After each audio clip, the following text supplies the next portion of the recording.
নিজে করবে। টাকাটা নেওয়ার বেলায় তো বেশ ভালোই নাও, হ্যাঁ? কি তখন তো মনে হয় না এখন এত টাকা? বাসন মাজতে খালি প্রবলেম না?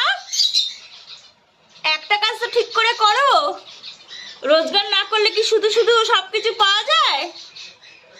হ্যাঁ, ঠিক টাইমে আসো না, রোজ বাসন মাজা বেশি, এদিকে টাকাও চাই। কি আবার মুখখানা ওরকম হয়ে গেল কেন? অনেক হয়েছে, তোমার কাজ আমি আর করতে পারবো না, কাল থেকে আসবো না, এই বলে দিলুম। নিজের বাসন নিজে মেজো, নিজে খেয়েও, যা খুশি করে। এত ভালো ভালো রান্না করে একটা যে খাবার আমাকে দেবে সেটাও দেয় না। দরকার নেই, শুধু মাংস খেয়ে কি লোকের দিন যায়? আর সেদ্ধ ঝোল, হ্যাঁ? দরকার নেই, আমি এরকম বাড়িতে থাকবো না, চললুম আমি।